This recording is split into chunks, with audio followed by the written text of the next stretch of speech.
Kasi alam kong love ako ni Lloyd. And siya Okay. yung ultimate power. Talagang nakonect mo talaga. Meron ka bang opinion about it, ma'am? Since ikaw na yun. Ganun. Kalong-gawas na lang ako eh. Charing. Hindi ko maisip na iwan ko siya mamalengke tsaka magluto mag-isa. Kaya hindi ko maisip kung paano kaya naisip ng parents ko na kaya ko yun. Na okay lang yun. Now, when you try something new or you break your pattern, it opens your, parang, merong other life na nagsa-start in a new, whatever, dimension that opens that possibility. Bigyan ka ngayon ng ganun ulit na chance, would you take it? Yes, naman po. Ganun yung mga katulad Okay. Aalis na ako sa Opportunity. finance, Ching. Bye-bye. Bye-bye, Ching. Ganun. Charing. Siguro dahil yun sa adverb na ginamit niyo. I have power over this person. Pero kung ang sinabi niya, I have power with this person, parang na-empower niyo. Together kayo. Mm-mm. Okay, sorry na. Like quite recently lang, I said no to a $6,000 contract.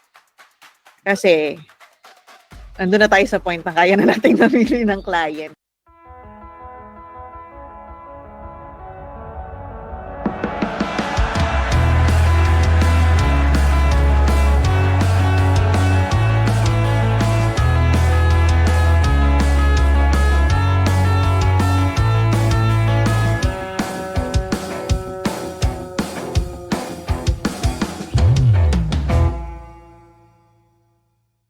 So, meron ang book club natin today for Lost 25 to 27 is with a twist. Kasi nung binabasa ko yung 25 to 27, medyo mas naaano ako na sumasakit yung tenga ko parang masyado siyang extractive. So, syempre, bakit with this lens, with this regenerative lens? Kasi, yung mission natin, di ba, sa VC is dignity-driven work. So, we empower and then we help clients grow with integrity. So, instead of aligning with the old concept of power that's very extractive, very manipulative, we will look at Lost 25 to 27 with a new lens. So, yung first question natin is, when you hear the word power, what comes up for you? Ano lang to, refresher? Power. Ang hirap i-define ng power pero siguro what comes to mind is people in power. So, leader, authority, politician, basta people in power. Your parents. Ikaw. How does kasi that make you din feel? Ako, How Ayan, does that it makes me feel powerful. Kasi alam kong love ako ni Lloyd. And Okay. siya yung ultimate power. Talagang nakonect mo talaga. Oh, Si Edge seryoso ako naman. doon. Ano po? Hello? Sa akin po, position and hierarchy. Meron ka bang mga nafe-feel pag naiisip mo yon? Parang challenging, tapos in positive side, challenging, in negative side, nanliliit. Okay. Parang ganun ka lang. Do you feel, si Earl parang sinabi niya na he feels powerful. Ikaw, meron ka bang times that you feel powerful or powerless? Meron. Ayaw mo i-expound.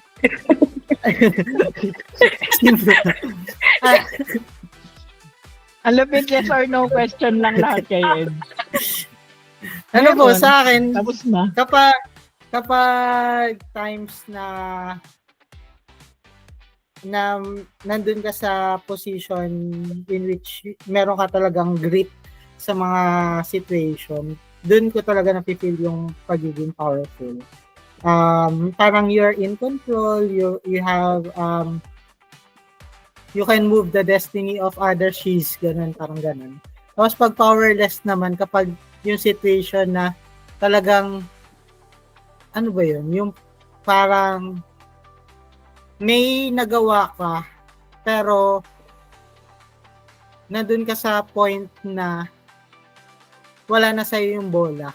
Tapos, kailangan mong, parang, you just need to say yes na lang sa kanila kasi hindi mo nahawak yung control dun sa situation. Parang ganun. So, very powerless po. Pag meron.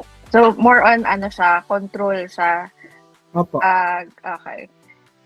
Since lang tayo, ilan ba tayo? 11. Pwede ba tayong mag-isa-isa? Kasi konti lang yung ko.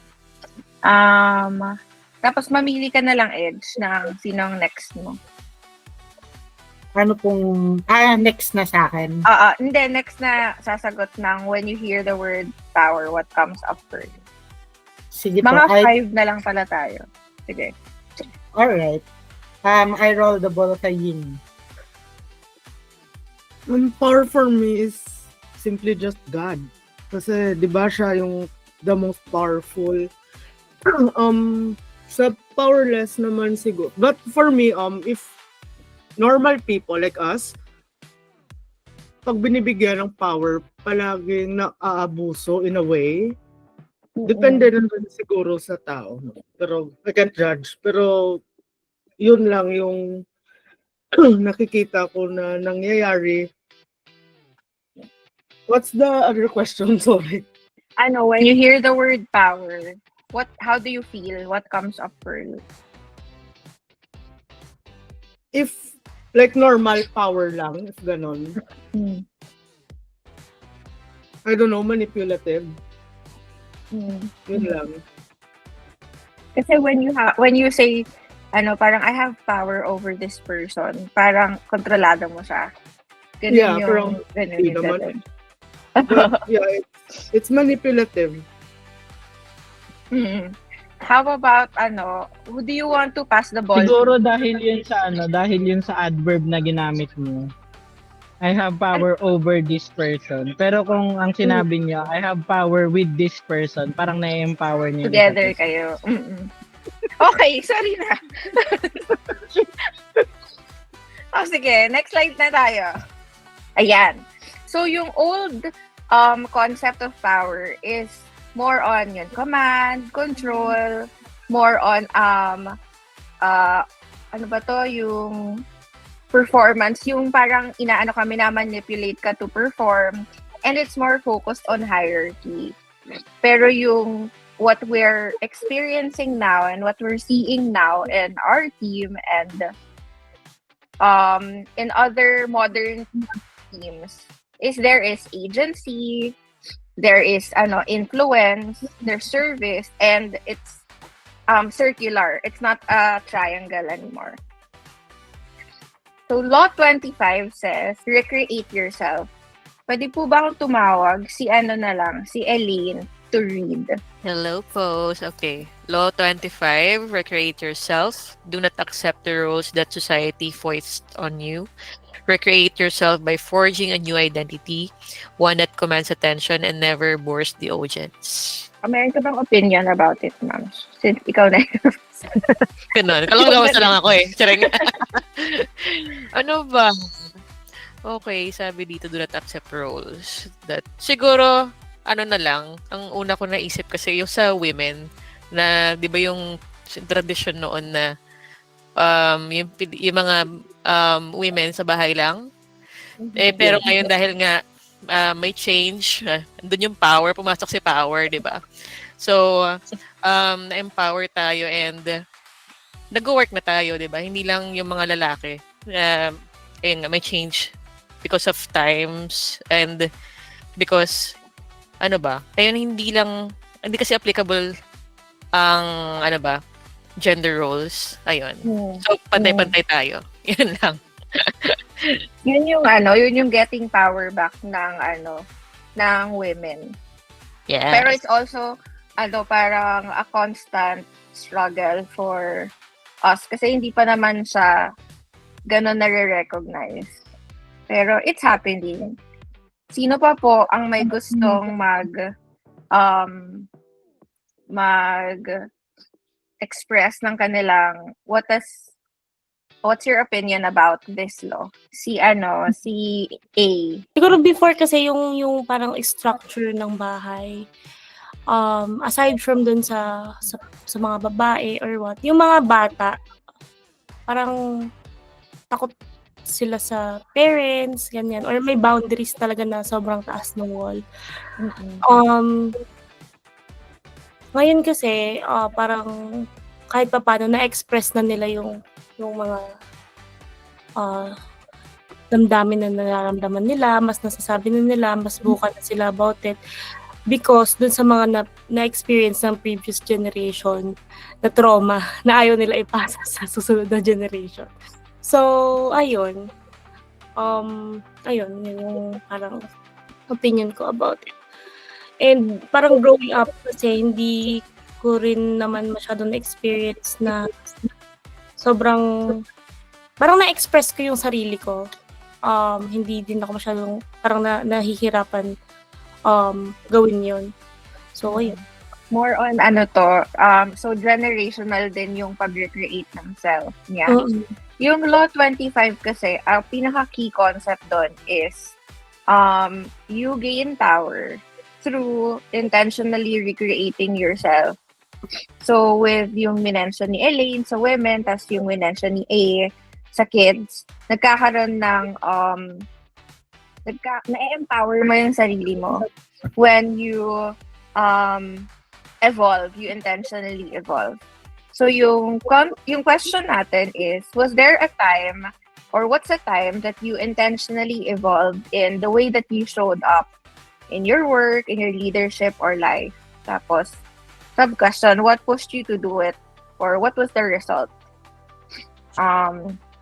Gusto mo A, ikaw rin? Or gusto mong i-pass yung ball? Pass muna natin yung ball. Yes. At sino mo gusto mong piliin? Kay Chini. Chini. Sige. Wait lang. Nag-iisip ako ng example ko. Sige, ako na lang muna mag-share habang nag-iisip pa si Chin.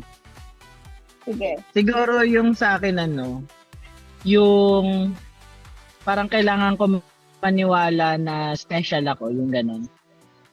So, kasi growing up, ako yung wimpy kid. So, syempre hindi nyo na maiisip ngayon kasi nakilala nyo na yung ako ngayon, di ba? Pero growing up, ko guys, sobrang payat ko, asthmatic, laging may sakit. Yun yung ko. Yun yung persona ko. Identity. Tapos, hindi ako masyadong nag-excel. Parang hindi naman ako, boplax nung bata. Pero hindi rin ako yung talagang super bibo. Ganun. Until I had to step up as the eldest sa bahay. So, kasi nag-college na yung mga kapatid namin. Kami na lang ng kapatid kong bunso yung naiwan. So, parang gusto ko mag-set ng good example dun sa brother ko. And gusto ko rin na hindi sumakit yung ulo ng parents ko sa amin. Siguro that's also the reason why I had to mature earlier. Kasi 9 lang po ako nun.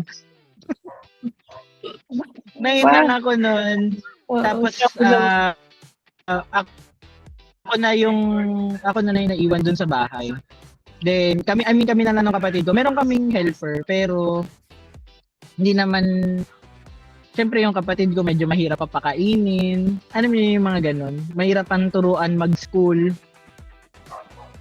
So, para to lessen the burden sa parents ko. Kasi yung papa ko, kailangan niya mag-farm.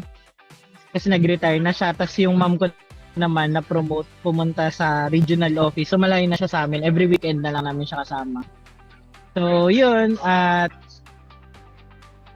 8, yeah. Pero 9 ako pinaka nag-start mag-shine eh. Doon ako naging honor student. Nagko-compete ako sa lahat. Tapos nag-swimming din ako para lumakas yung baga ko. Nag-sports din ako para mas lumakas yung baga ko. Habang nagagamot. Tapos, I had to learn to cook. Imagine nyo namamalengke. May imagine nyo ba yung anak nyo ngayon or pamangkin nyo na 8 years old, 9 years old namamalengke tapos magluluto. Ayan. Ako kasi hindi ko ma-imagine yung mga pamangkin ko pero pag iniisip ko, ganong edad kasi nagluluto na ako, namamalengke na ako. Pero di ko sila maisip. Kahit nga yung pamangkin kong 12, hindi ko maisip na iiwan ko siya mamalengke tsaka magluto mag-isa. Kaya hindi ko maisip kung paano kaya naisip ng parents ko na kaya ko yun. Na okay lang yun. Oo. Oo. Oo. Na okay yun na Pero parenting yun, strategy. Since yun nga, parang I had to take an elder role or eldest, yung parang kuya role, I had to step up. Dun siguro dahil I became a leader of the house, sort of. Kasi syempre sa akin, ako din yung magbibigay ng direction dun sa helper namin eh. So, parang dun rin ako na medyo na-mold as a Direction ng leader. helper. Kabog. Ako rin yung magsasabi dun sa yung mga chores. Ako yung magre-remind sa kanya na kailangan ate wala na po kaming clothes, kailangan mag-ayos. pala Or nun dati kailangan pa. at 9. At tapos parang doon ako na mold na yung I know how to direct people.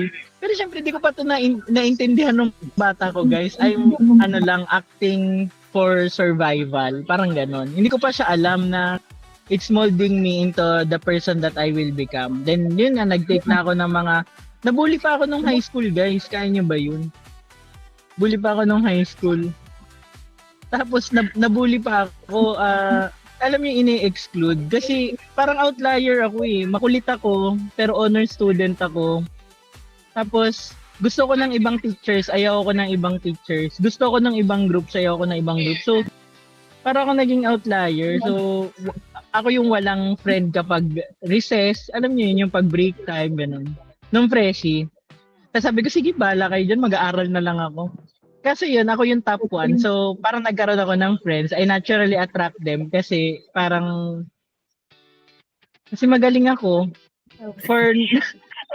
I don't have a better word for it. Tapos ayun. Ginalingan mo. Kasi ginalingan ko. Tapos I attracted friends. Tapos yun na, doon na nag-start na, syempre, parang lalong pumupunta sa akin yung spotlight. Parang for me kasi, ang turo kasi sa akin nung isa kong mentor nung high school, yung isa naming advisor is, the more na parang nabibigyan ka ng spotlight, parang the more na kailangan mong parang i-outdo yung sarili mo kasi you're setting an example, not just for yourself, pero for your peers. So meron akong ganong thinking, bata pa lang ako. Kaya yun, ginagalingan ko din sa lahat. Pagdating ng college, president ng org, ako yung una na-promote nung nag-work ako. Tapos kapag binabatahan ako nila ninang ng work, tinatry ko naman na i-gawin yung work ko. Kaya doon lang din nag-grow yung ano ko. Siguro yun, parang mula siya bata. Hindi siya parang biglang, kasi magaling. Feeling ko lahat ng meron ako is mula nung bata kasi I had to parang grow earlier than when I'm supposed to. Parang ganon. Parang kailangan kong tumanda agad. Parang ganon. Ayun lang.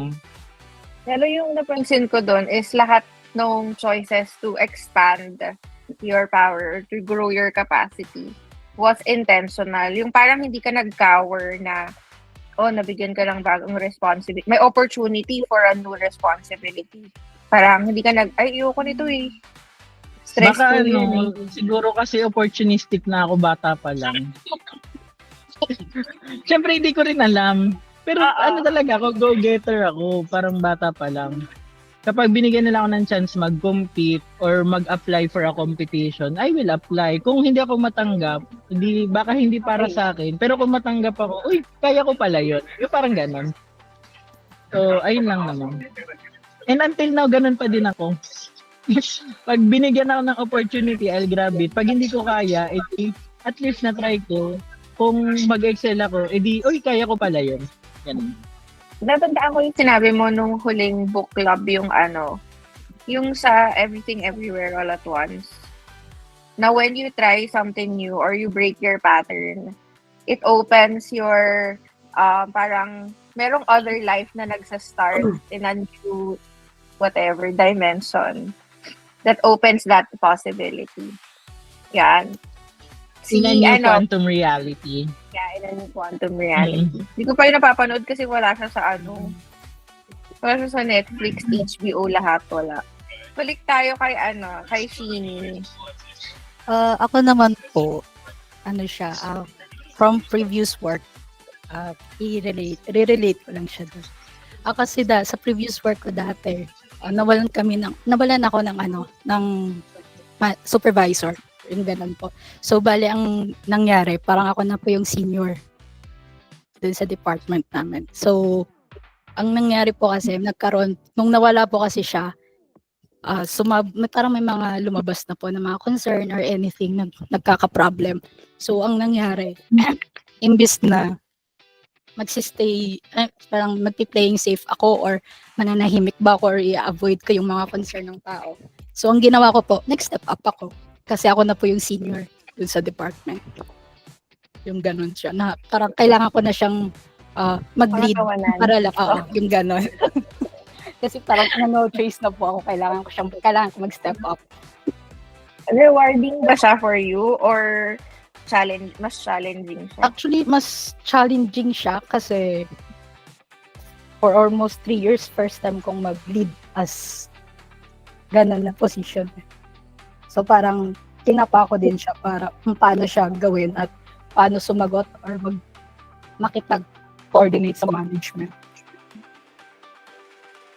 If for example, mabibigyan ka ngayon ng ganun ulit na chance, would you take it? Yes, naman po. Ganun yung mga katulad Okay. Kailangan Alas na for sa finance, Chin. Bye-bye. Bye-bye, Chin. Ganun. Charing. Ayan, Law 26. Ang sabi, keep your hands clean.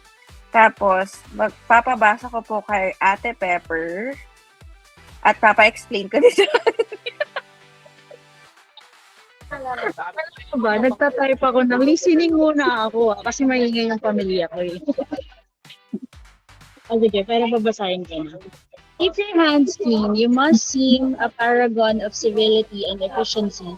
Your hands are never soiled by mistakes and nasty deeds. Maintain such spotless appearance by using others as scapegoats and cut costs to disguise your environment. Oh my God, this is so, I don't know how to explain this. I think magpapaphone in na help ako. yung Ate Pepper, yung natin, yung lens natin for this is with lens of regenerative power and integrity. So, yung key concept natin dito is accountability, boundaries, to prevent unnecessary drama, damage, or burnout. So, sige, hindi ko na yun what's your go-to strategy na lang when something messy needs doing? Do you delegate, delay, or dive in? I think that depends on the situation. Kasi yung let's say in leadership, there would be times na you have to be the one to be in the mess. And talagang take accountability for whoever had that mistake. Kasi team mo siya, diba? If let's say you're bringing the bad news, diba? You have to also be the person na stands for your team and against your team para hindi bias. Kasi you're running, especially if in a business setting or even in a small business setting, it's your business. It's everybody's business. If hayaan lang natin yung mistakes na mangyari without being corrected, pwede siyang mag-cause ng fall down or fall out ng business or ng group. So, you have to choose the scenario wherein you'd have to delegate or you'd have to be the person to be accountable. No? For example, recent lang naman, hindi ko sabihin example, yung specifics yun. Pero, may mga pinag-usapan kami nila Eloy na kailangan i-onboard kasi hindi na nagpo-perform yung person. Pero, we have to discuss sino magde-deliver ng bad news. Hindi pwedeng Square Earl kasi hindi naman siya na direct conversation ng person, diba? So, I had to do it. And it's a difficult conversation na I know it's gonna be messy, but I have to dive in. But there would be times na, let's say, client, tapos yung person involved with that client, you have to take that moment to become a learning a learning moment for that person to take accountability. And hindi siya dapat, parang, pwede mo naman siya isalba as a leader. Pero at the same time, lagi bang ganun? Dapat matuto din yung person na paano niya haharapin. Kasi what if wala ka? Diba? And kung umalis man siya sa leadership mo, at hindi niya alam kung paano handle yung ganyung experience or ganyung situation, sayang yung learning experience niya from that. So you need to be able to delegate that one. So, ayun, yun ang aking sharing. Thank you, Ate Fab. Ang nakikita ko sa talaga, dito naman, ang nakita ko na very good example sa VC is yung natin, yung mga group chats natin. Yun yung parang it's a good platform for accountability. But also, it shows yung kung sino yung mga responsible for specific tasks or sino yung mag-oversee ng specific tasks. Hindi lang sa one-on-one na ay pwedeng ma-miss or pwedeng ma-misunderstand or pwedeng hindi alam ng kausap mo. Pero yung group chats natin is parang a space for everyone to see. Siyempre, kunyari ako mag-send ako sa group chat. Mas careful ako sa words ko kaysa sa isi-send ko siya sa one-on-one na chat. Kasi magiging ima-mind ko na ay may ibang ayos dito. So, for me, yun yung boundaries and accountability. Another example of that would also be yung mga natin, client contracts or when we hop on calls with clients, setting expectations. That's also a good form to set boundaries kung ano yung mga kaya nating gawin, kung ano yung mga ide-delegate natin, yung mga kailangan mag-hire sila, ganon. Because eventually, when there's a mess or when there's parang may fallout nga, parang at least nasabi natin sa kanila yung consequences compared sa, tas pinilit pa rin nila yung gusto nila. Ayun. Feeling ko, Miss Eloy, meron ba kayong gustong idagdag? Joke lang. Kasi madalas mangyari ito sa akin eh. So yung accountability and boundaries. Una, to avoid unnecessary drama. So, ginagawa to ni na Earl. Sila yung first line of defense. Para wala nang unnecessary drama, for example, magle-layoff ng tao. Sila muna yung frontliner. Sila yung, para wala nang may emotional appeal na mangyari. Mag-awa, char. So, wala nang mangka-curse kay Ninang. Wala nang, kasi kailangan natin yung good energy niya. So, pag nag-avoid naman ako ng damage, pag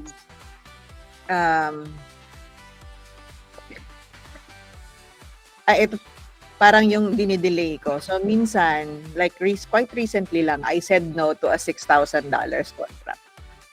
Kasi, nandun na tayo sa point na kaya na natin namili ng client. Kasi, feeling ko is just gonna cost me headache.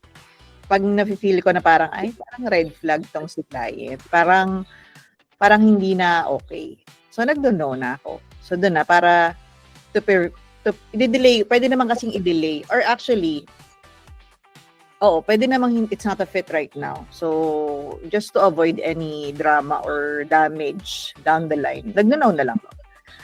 Tapos, may mga cases talaga na alam mo yung, meron ako mga moments na parang talagang, para akong haharap ng nasa gera. Yung parang pipila ka dun sa, kasi a-attend ako ng call na alam ko galit yung client. Diba? Naranasan ko yun kay, sino nga tong client na to, yung kamukha ni Yung kay Sweet. Yung kay Sweet. Sino? Yung nag-court ka pa. Yung kailangan mo i-defend si Sweet. Client, kasi naman si client. Well, yun naman, kasi yung client ang may problema. ADHD siya, tapos nag-send siya ng task sa WhatsApp, sa voice note. sa saan pa? Kung saan. Tapos bakit daw hindi Sa lahat. bakit daw hindi makkeep up si Sweet? Meron pa saan Asana yata sila. Ayun. So sabi ko, tapos ang daming boss ni Sweet, meron tatlo. She answers to 3 people na pare-pareho may ADHD. Meron pa si yung kamukha ni Breaking Bad, yung isa client. Hindi ko na maalala yung pangalan na. Sobrang delayed ng project. So, yun talagang, nagwala talaga si client. Talagang gigil talaga si client. Noong time na yun, parang tahimik na lang ako. Meron naman na, siguro medyo may power na ako. Ganyan. Kapag away talaga ako yung shifter. Kapag away ako yung shifter, kasi sinasabi niya na ganito, ganyan. Mali talaga yung mga pinagsasabi niya. Sabi ko, no, I will refund you. Ganun. Refund ko naman yung pera. 100 lang naman. Magkano ba yung nirefund ko? Basta nirefund ko talaga. So may marami na akong cases na ganyan na talagang kailangan kong mag-dive in. It's scary, pero kasi kailangan eh. Meron naman akong times na messy, pero I delegate it. Yun nga, kasi alam ko na hindi naman to yung parang sobrang critical na kailangan mag-resuscitate ng tao. Parang messy siya, oo, pero alam ko na kasi yung gagawin ko.